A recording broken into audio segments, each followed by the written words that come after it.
Hi అండి, నమస్తే. నేను మీ అను. అందరూ బాగున్నారా? ఇవాళ వీడియోలో గోరింటాకు గురించి తెలుసుకుందాం. ఆషాఢం వచ్చేసింది కదా, మరి అందరూ గోరింటాకు పెట్టేసుకున్నారా? పెట్టుకోకపోతే పెట్టేసుకోండి. మరి మందారంలో పండిందా? మంచు మొగుడు వస్తాడంట, గన్నేరులో పూస్తే కలవారు వస్తారంట.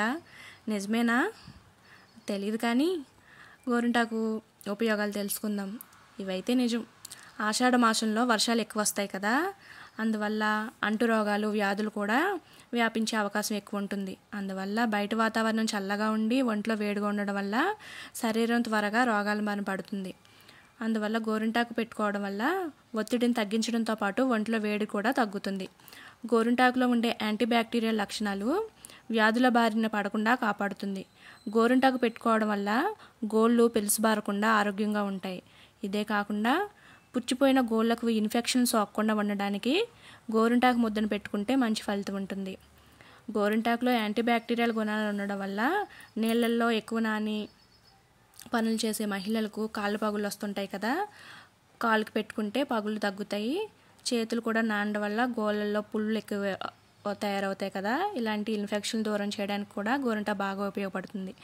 శరీరంలో ఏర్పడే వేడి గడ్డలు తగ్గించడంలోని సహాయపడుతుంది. చర్మంపై వచ్చే అలర్జీలను తగ్గించడానికి సహాయపడుతుంది. ఆషాఢమనే కాదు, అవకాశం ఉన్న ప్రతిసారి గోరింటాకు పెట్టుకుంటే మంచిది.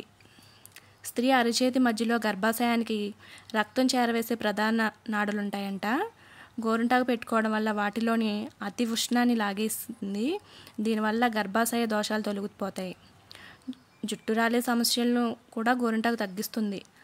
ఆవ నూనె ఉంటుంది కదా, ఆవ నూనెలో గోరింటాకు వేసి వేడి చేయాలి.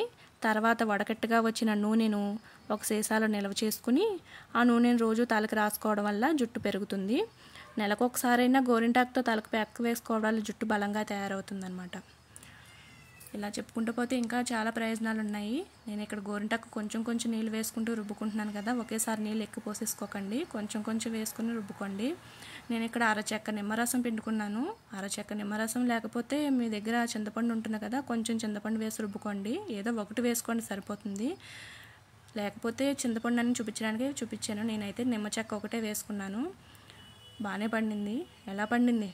నా వీడియో కనుక మీకు నచ్చినట్లయితే లైక్ చేయండి, షేర్ చేయండి, సబ్స్క్రైబ్ చేసుకోండి. Thank you.